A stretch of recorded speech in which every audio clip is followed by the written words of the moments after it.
Frappé par la foudre, chapitre 8. Lorsque je reviens à la maison, l'auto de papa est là, évidemment. Je passe la porte d'entrée et vais directement dans ma chambre. Je ne regarde même pas du côté du sofa où je sais qu'ils sont assis. Ils sont probablement en train de se peloter. Dégoûtant. Je n'ai pas besoin qu'on me rappelle Eric et sa langue envahissante. Je suis encore abasourdi après ce qui est arrivé cet après-midi. Je ne veux pas jouer Ophélie, et j'espère que Sima a tort de croire que je vais obtenir ce rôle. Je ne peux pas m'empêcher de penser à Lucie et aux yeux tristes de sa mère, et à la culpabilité que j'ai ressentie en voyant ses yeux. Étrange aussi que, malgré tout le bavardage à l'école, personne ne soit allé voir Lucie. J'avais peur d'y aller moi aussi, mais je me sens mieux après avoir réconforté madame Mantella pendant au moins quelques minutes. Je m'installe à mon bureau pour commencer une rédaction. Je me demande s'il y aura un repas en famille ce soir. Tout d'un coup, j'entends un vacarme. La porte d'en avant claque si fort que les fenêtres de ma chambre sont ébranlées. Je me fige. Je redoute ce que je vais entendre ensuite. Les sons se propagent facilement à travers les murs minces des HLM. Puis, je l'entends. Le son déchirant des sanglots étouffés de maman. La rage me saisit à la gorge. Comment peut-il lui faire ça encore une fois? Je cours vers le salon. Toutes les lumières sont éteintes et maman est recroquevillée sur le bras du sofa et pleure à fendre l'âme. J'allume une lampe. Qu'est-ce qu'il a encore fait, maman? Rien, murmure-t-elle dans le sofa. Va-t'en, Claire, je n'ai pas envie d'en parler maintenant. Eh bien, tant pis, dis-je. Puis je m'installe sur le sofa à côté d'elle et je commence à masser son épaule. Je remarque alors une grosse marque rouge sur son avant-bras. Je n'en avais pas vu depuis des mois. Une coïncidence? Je ne pense pas. C'est quoi ça? Dis-je en la touchant doucement du bout du doigt. Laisse faire, dit-elle en ramenant la manche de son chandail pour la cacher. Il a recommencé, n'est-ce pas, maman? Dis-je en chuchotant. Non. Longue pause. Je me suis frappée sur une poignée de porte. Sa voix est étouffée, mais je sais qu'elle ment. Elle ne peut jamais me regarder dans les yeux lorsqu'elle ment au sujet de papa. Maman, pourquoi te laisses-tu faire? Et pour quelle raison était-ce cette fois-ci? Parce que... Elle renifle et se redresse. Ses yeux sont rougis et son visage est enflé et barbouillé de larmes. Mais il y a quelque chose de différent cette fois-ci. Elle a l'air renfrognée, et ça, c'est bon signe. Parce qu'il voulait de l'argent pour acheter de la bière. Je lui ai répondu que je n'en ai pas. Nous avons besoin de tout notre argent pour vivre, n'est-ce pas? Nous en avons tout juste assez, n'est-ce pas? Ensuite, il a demandé où était mon sac, et je n'ai pas voulu le lui dire.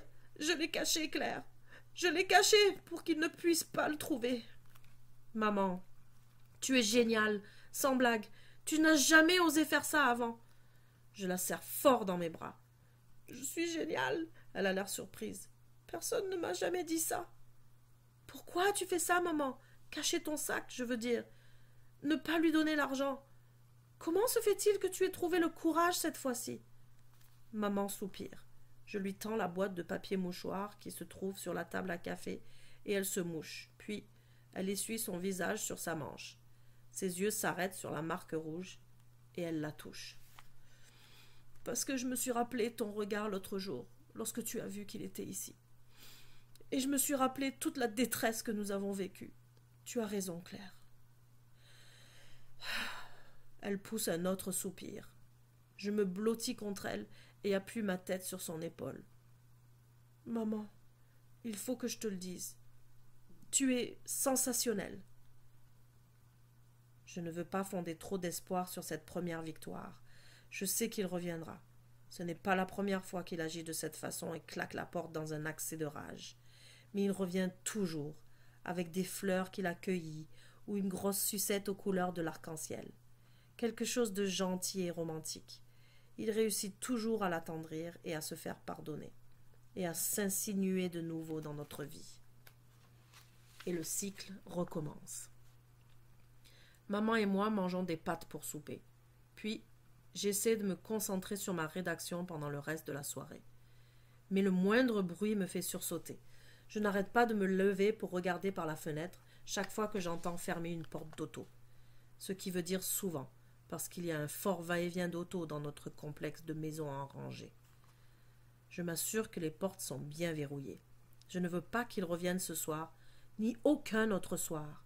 Je ne veux pas que maman soit chavirée de nouveau. Je veux qu'elle continue à refaire sa vie. Elle est différente lorsqu'elle a de l'espoir. Je pense que nous sommes capables de raccommoder notre vie. Nous pouvons nous en construire une à l'abri des tempêtes qu'il provoque sans cesse. J'ai à peine fini d'écrire le premier paragraphe de ma rédaction lorsque le téléphone sonne. Je l'attrape avant que maman ne puisse répondre. « Allô ?» Ma voix est encore fâchée. Je n'y peux rien. Longue pause. « Claire ? Oh non, pas lui. Eric ? Ouais, dit-il.